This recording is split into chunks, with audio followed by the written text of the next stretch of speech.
প্রিয় শিক্ষার্থীরা, ত্রিকোণমিতিক ধারাবাহিক টিউটোরিয়ালে তোমাদের সামনে আবার হাজির হলাম নতুন একটি অঙ্ক নিয়ে। চলো পরবর্তী অঙ্কটি আমরা সকলে বোঝার চেষ্টা করি। তো গত টিউটোরিয়ালে আমি তোমাদেরকে করেছিলাম 7 দাগ। 7 দাগের যে 3টা অঙ্ক ছিল সেই 3টা অঙ্ক করিয়েছিলাম। এইবার 8 দাগটা তোমাদেরকে করে একটু বোঝাতে চেষ্টা করব। চলো কথা না বাড়িয়ে আমরা মূল অঙ্কে ফিরে যাই। দেখো 8 ক আছে tan a by 1 minus cot a plus cot a by 1 minus tan a equal to sec a into cosec a plus 1। এটা আমাকে প্রমাণ করে দেখাতে হবে। আমি তোমাদেরকে গত যে টিউটোরিয়ালে বোঝানোর চেষ্টা করেছিলাম সূত্র, সেটা হচ্ছে 3টা ভাগ করে, একটা প্রাইমারি লেভেল, একটা সেকেন্ডারি লেভেল, একটা হায়ার লেভেল। তা আমরা মূলত প্রাইমারি লেভেলটা অনেকটাই পার করেছি, কিন্তু এই অঙ্কের মধ্যেও প্রাইমারি লেভেলটা থাকবে মাঝে মাঝে। এখন আমরা সেকেন্ডারি লেভেলটা দিয়েই এই অঙ্ক, সূত্র দিয়ে এই অঙ্কটা আমরা কমপ্লিট করব। সেটা হচ্ছে এখানে সেকেন্ডারি লেভেলের যেটা বলছিলাম, tan a equal to sin a by cos a আর cot a equal to cos a by sin a। সূত্রটা এমন, অর্থাৎ একটা বুঝতে পারলে ঠিক আরেকটার উল্টা। তো যা হোক, এখন চলো আমরা মূল অঙ্কে ফিরে যাই। এখন তোমরা স্বভাবতই প্রশ্ন করতে পারো যে আমি প্রাইমারি লেভেলের সূত্রগুলো বাদ দিয়ে কেন সেকেন্ডারি লেভেলের সূত্রগুলো দিয়ে এটা করতে চাই। দেখো, আমাদের এখানে সেক বের করতে গেলে আমাকে হয় কস রাখতে হবে, আর কোসেক বের করতে গেলে আমাদের সাইন রাখতে হবে। তা সেক্ষেত্রে আমি যদি এই লেভেলটার সূত্রগুলো আমি এখানে বসাই, তাহলে আমার অঙ্কটা অনেক ইজি হয়ে যাবে আমার ওই প্রমাণটা করানোর জন্য। তো চলো আমি একটু বোঝানোর চেষ্টা করি তোমাদের, আশা করি তোমরা বুঝতে পারবে। এখানে লেফট হ্যান্ড সাইড এখানে যা আছে আমি এটাই বসালাম, tan a by 1 minus cot a plus cot a by 1 minus tan a equal to, দেখো আমি সূত্রটা বসাবো। এখানে tan a মানে দেখো ওইখানে সূত্রের সাথে তোমরা মেলানোর চেষ্টা করবা। ওইখানে সূত্র যেভাবে আছে sin a by cos a, মূল দাগ এটা, 1 মাইনাস এখানে cos a by sin a গেল। এর পরবর্তীতে এখানে দাগ দাও, cot a মানে হচ্ছে ঠিক এর উল্টা, cos a by sin a, নিচে 1 মাইনাস tan a হচ্ছে sin a by cos a। তাহলে সূত্রটা আমরা বসিয়ে শেষ করে ফেললাম দ্বিতীয় লাইনে। এবার আসো 3 নম্বর লাইনে। এখানে দেখো আমাদের একটা 1 এর পরে minus cos a by sin a এরকম হয়ে গেছে, উপরে কোনো ধরনের এরকম ভগ্নাংশের সাথে কোনো প্লাস মাইনাস নেই। যেহেতু নিচে ভগ্নাংশের সাথে একটা প্লাস মাইনাস আছে, সুতরাং আমি নিচের অংশটাকেই লসাগু করব। অর্থাৎ এই লসাগুটা যদি আমি না করি, তাহলে অঙ্কটাকে যে লেন্দি হয়ে গেছে সেই লেন্দিটাকে আমি ছোট করে আনতে পারবো না। তো সেক্ষেত্রে আমাকে নিচের হরের এই মূল যে হর, সেই হরের লসাগুটা আমরা করব। এখন দেখো আমি দাগ দিই, প্রথমে সমানের সোজা দাগ দিবা। দাগ দেওয়ার পরে প্রথমে লিখে নিবা উপরের ভগ্নাংশটি sin a by cos a, নিচে দেখো লসাগুর একটা দাগ দিবা, এটা sin a।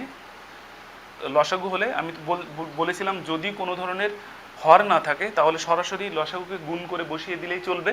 তা সেক্ষেত্রে sin a K sin a minus এই হর দিয়ে যদি হরকে ভাগ করি, অর্থাৎ sin a দিয়ে sin a কে ভাগ করলে একবার যায়, সুতরাং cos এর সাথে গুণ হবে, সেটা 1 cos a 1 K cos a।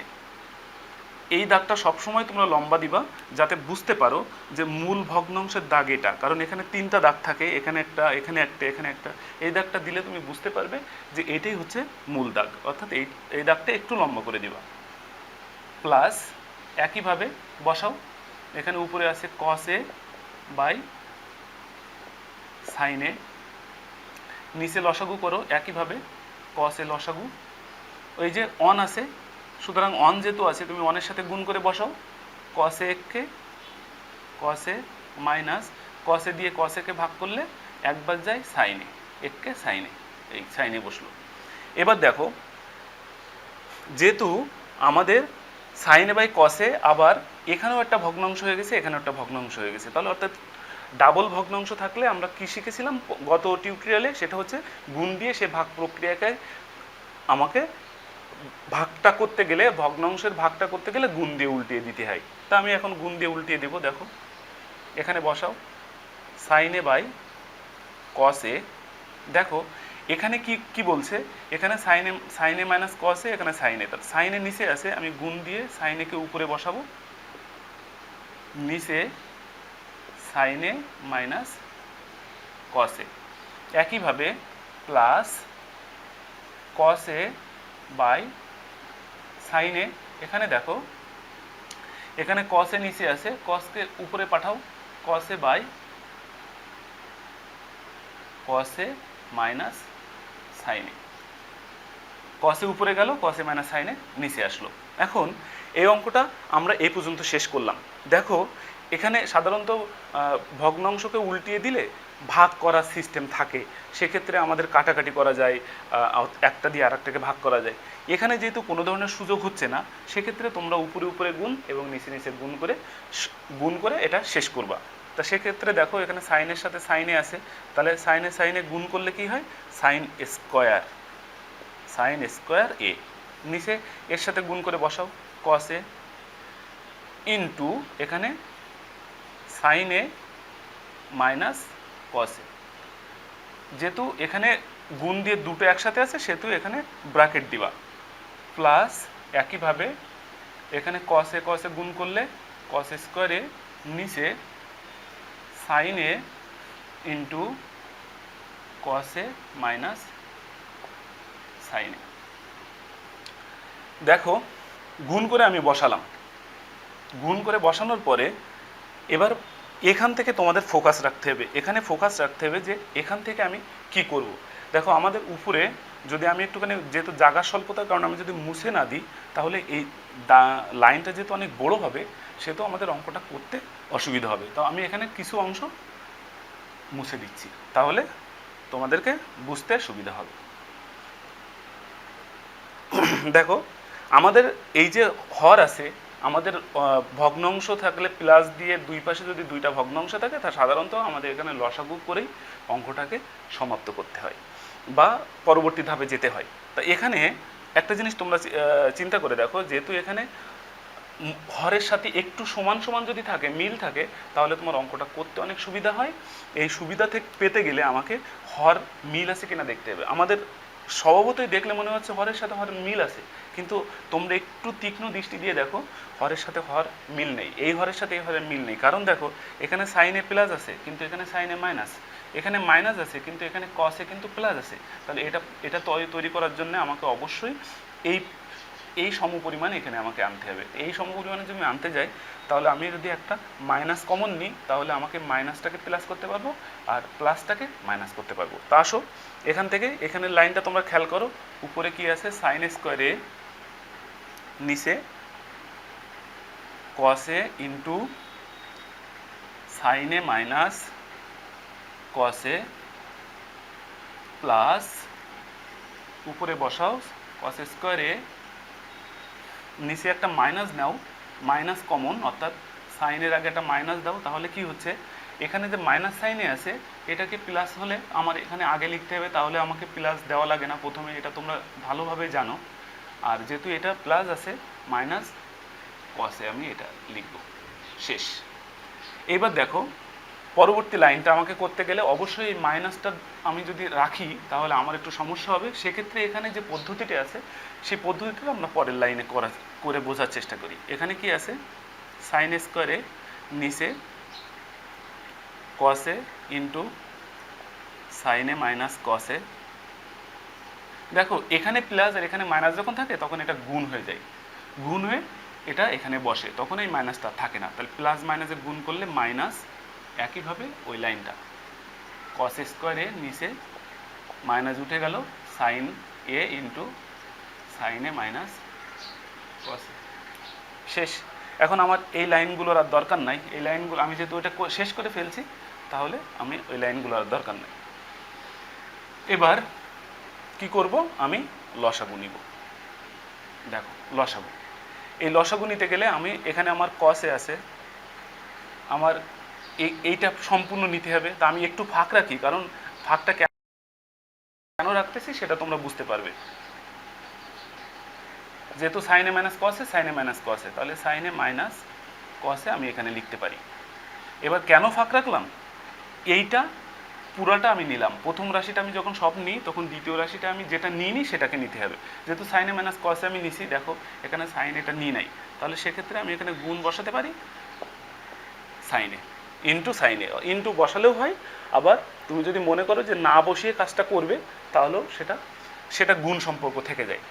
এইবার আমি লসাগু এটা নিলাম, এইটা দিয়ে আমি যখন এটাকে ভাগ করব, দেখো এইটা কাটা এইটা ভাগ করলে এটা কেটে যায়, কস কস কাটা যায়, এখানে সাইনে থাকে। তাহলে এখানে সাইনে এটা গুণ হবে হরের, লবের সাথে ভাগ করার, হর দিয়ে তুমি লসাগুকে ভাগ করার পরে যেটা উত্তর আসবে সেটার সাথে লবের গুণ, তাহলে এখানে সাইনে থাকে। এখানে সাইন এর সাথে যদি সাইন স্কোয়ারে গুণ করা হয় তাহলে সাইন কিউব এ মাইনাস, একইভাবে দেখো সাইন সাইন কাটা, সাইনে মাইনাস কসে দিয়ে ভাগ করলে এটা কাটা থাকে এখানে কসে, তাহলে কস স্কোয়ারের সাথে কসে গুণ করলে কস কিউব এ। যাক, এবার আমরা পরবর্তী লাইনটা করব। দেখো এখানে একটা সূত্র হয়ে গেছে। আমরা বীজগণিত করছি অনেক, ক্লাস 8-এ থাকতে, ক্লাস 7-এ থাকতে, ক্লাস 6-এ থাকতে আমরা যে বীজগণিতগুলো করেছি, ওই বীজগণিতে সাধারণত আমরা কিন্তু উৎপাদকের এ কিউব মাইনাস বি কিউবের সূত্র জানি। সেই সূত্রটা কেমন? এ minus B into A square plus A B plus B square. যদি মাইনাস থাকে তাহলে প্রথম মাইনাস আর ভিতরে সব প্লাস। তাহলে এখন দেখো আমি ওই সূত্রটা ইউজ করব। আমি যদি এটাকে এ ধরি এবং এটাকে বি ধরি, তাহলে এই কিউবটা হচ্ছে সূত্রের কিউব। তাহলে আমি কি করব, দেখো আমি দাগ দিই, তোমার একটু বোঝার চেষ্টা করো, খুবই সোজা। এখানে এ মাইনাস বি অর্থাৎ সাইনে মাইনাস কসে, সাইনে মাইনাস কসে ব্র্যাকেট দাও, তার মানে A minus B into A square plus A B plus B square. A square মানে এ মানে সাইন, তার square A square A plus A B মানে সাইনে ইন্টু কসে, এটা এ এটা বি, সাইনে ইন্টু কসে প্লাস বি স্কোয়ার মানে কস স্কোয়ারে, এই হয়ে গেল। নিচে যা আছে তাই বসাও, কসে সাইনে